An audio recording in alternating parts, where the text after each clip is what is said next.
Hello again. I just decided to I'm actually enjoying this, so I'm gonna make another video about, for example, you wanted to do your own business, because I know these examples help, and I've worked with women in this actual department about conception, about changing lifestyle habits, like the way they eat or the way they look at exercise or anything like that. So I'm gonna just park here and do this little, I'll just drive, that's even more fun. Anyway, so imagining that you want to start your own business, or that you've started it and you haven't really stepped it up fully. So there's a lot of things so for example, you would want to consider what's actually involved in a business. And one of the biggest things to consider, believe it or not, is fear of failure and putting ourselves out there. And as much as that, if you immediately think about it, you might say, no, that's not an issue, or yeah, but I'll overcome it. You have to dig deeper and really find out that when you imagine being in it, when you imagine people potentially disagreeing with you, hating on you, which is probably everyone's worst fear, misunderstanding you, that's my most biggest fear, being misunderstood.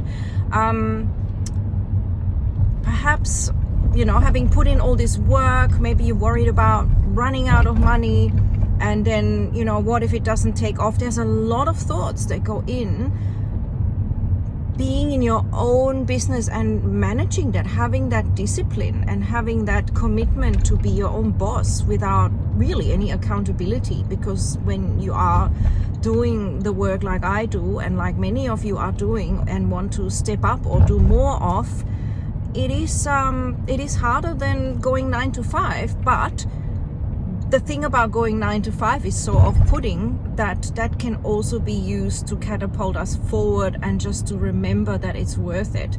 So it is always a huge mixture of things. Now, it's not just about the conscious questions that I'm kind of posing here. It's also looking at your family dynamics and what was spoken about when you were a child, and you may not remember that.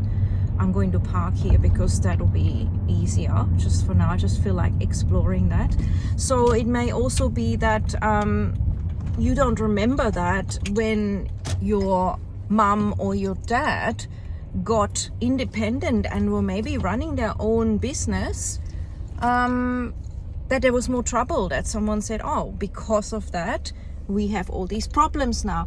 Because of that, we are not seeing mom and dad as much. Because of that, we are maybe initially lower in cash.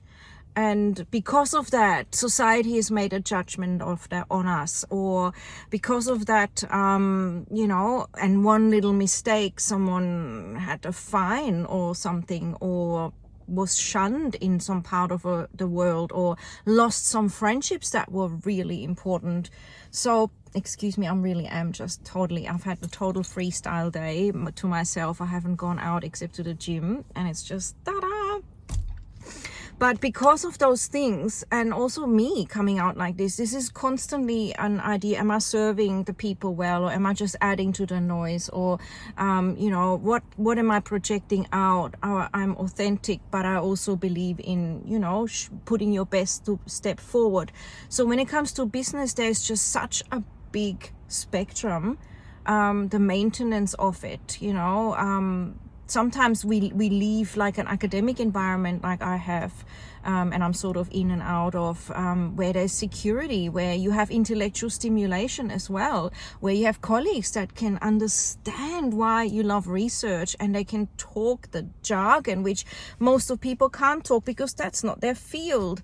So, for example, I could say, well, I prefer to be in a lab, I prefer to be a research assistant, but for me, no. I've been there, I've done that as an example, and I have assessed that very carefully. And as much as I'm not earning the same amount, I'm enjoying my life. I have so much freedom. I can travel, I can have time off, I can build on a project while still sustaining myself in a way that still works for me. So I'm very much that playful entrepreneurial person you have to also ask yourself, are you that? Are you able to just do it? Are you able to just step back and incubate and really process and be patient, and at the same time know when to step forward and take a risk? It's huge. And what will help there, when if you want to have that as a New Year's resolution or as something to step into, you would reflect on your community, your support network. It's massively important, and that takes steps. That takes putting yourself out there. Like, for example, I did in Melbourne. I went out there. I even, invited people to events and started the ball rolling for things. I joined communities. I invested money in that wasn't always so abundant, but I knew this would be a good investment. Just like when you manage a portfolio, or like my self-managed super fund, or an investment in the bank, or when you purchase a house or get a loan, or go and get your perfect accommodation, even in any form or shape, or whether you're renting out your place. It's lots of decisions, and it can also seem overwhelming. So sometimes you might have gone halfway and then decided, I've lost it. I've just lost my steam. Maybe you pushed really hard at one point and there wasn't a response yet. And then you felt burnt out, and part of you is like impatient and doesn't want to keep going, when it's really like a marathon. It's the long haul. And maybe that, and that's why you feel, maybe I don't want to do it, because there's no guarantees. It's a really long thing. Or maybe you are inspired by other people who have achieved this, but their path isn't your path. So emulating their path isn't working for you, and then you feel frustrated and you start to question yourself. So there is a lot. Maybe you're transitioning from a full-time job into your business, and yet you keep hanging on to that security, and it keeps draining you enough so that you don't have the energy to put into your new venture or your independent business. And so that's where guidance is also required. It's like a measurement. It's like cooking or baking a cake. How much can I put here? What temperature? What will I have left over? What can I cook tomorrow if I've used up the eggs for the cake?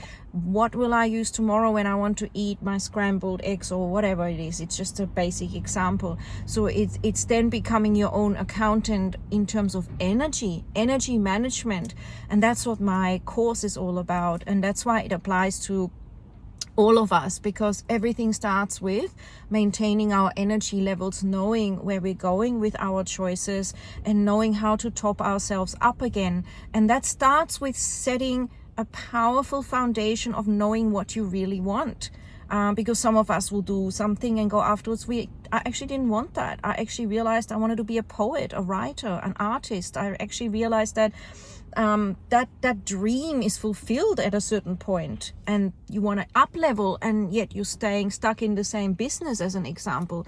So it's really deep, and it's about lots of reflection, having the right people around you, and knowing how to ask yourself those questions, who you need to be, what you say yes to, what you say no to, how to actually tap into having that reality, and from that place understanding what that feels like and what might be involved, and how to keep yourself nurtured along the way. Can you see how that's really complex, and how if the energy runs out, or the alignment isn't reassessed, or something's missing, like the right people to support you, that all of that can make it so that you feel, meh, I can't do it, it's too difficult.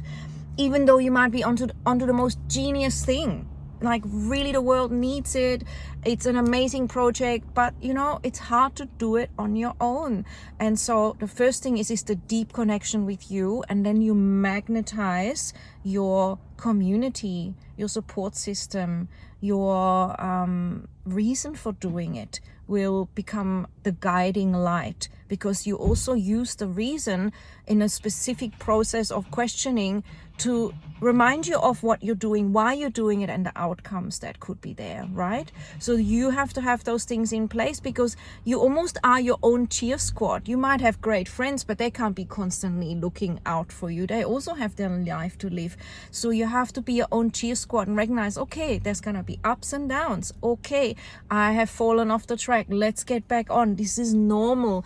Okay, what can I do to shift this? Who can I reach out to? Okay, maybe I need to just have a day to myself and just really sit in a cafe and journal, or go to the beach, or go and really deeply meditate, have a massage, whatever that is for you, right? Sit with the trees, assess my nutrition, because of course, the healthier you are, you exercise and you eat good food and you get good sleep. They're all part of my pillars that I totally help you on, because I've studied them so deeply. I have worked with other women, on myself, and of course I've got the university training and the yogic training, the NLP and hypnosis training, that is all woven in to make sure that you can get the best possible sleep, that you can choose the way in which food actually supports you, and the way in which you can apply boundaries and find out what they need to be for you, and find out how to communicate them through what I've also taught with my Kundalini introspections, which isn't just Kundalini. There's a lot of psychology in there, how to be grounded, how to recognize that you're empowered and not looking for external, reasons to feel empowered, how to flow with change, how to own your emotions, how to recognize you're very creative and tap into that, but also contain it and know to channel your energy where you want it to go, how to be in the power of yourself, and to basically use that fuel and passion to direct your life, how to be in your heart space, because nothing's more powerful than that and more rewarding than that, and how to weave your heart chakra energy or heart consciousness into it, how to speak your truth, hear your truth, express yourself, and release blocks there from perhaps being hung in the past from saying the truth, from someone reading your diary and journal, or and you getting in trouble or being locked up, from something in your generational history being blocked about being able to be communicated and shared with society. That's just, I could talk for hours. I'm just trying to express where I'm coming from and where you can really thrive. It is like your body. You can't function without the heart or the kidney or the liver or all of those things, or the brain or your intuition or your gut feeling. These are all part of it, and they're all connected. And this is the holistic aspect of my program, but also the upcoming intensive for those 4 sessions starting on Monday. But I will probably run it again. I'm not sure yet. I'm going one step at a time, because in February I'm in Cairns, and then after that I will be heading to Perth at some point, and then to Darwin, and I haven't got the timelines yet, so I don't want to make any promises that I can't keep up. So I'm just playing with my hair, being silly.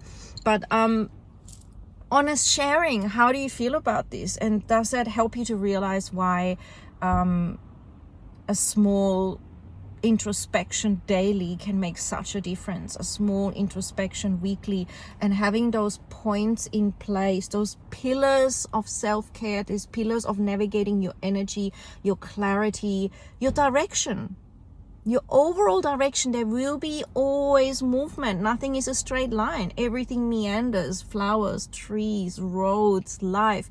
But you have the bigger picture, and you have your intention. And of course you reassess that and you improve it, and you go with what's relevant for you at that time.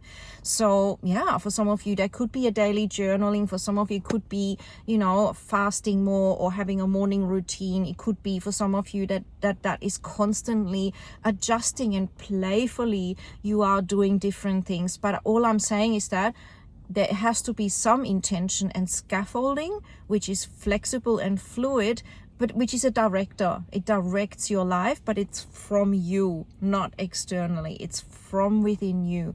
And the key is to realize where we're blocking ourselves and what we really want. The shadow aspect, which is hidden, which is the self-sabotage, which is linked with worthiness, which is linked with so much.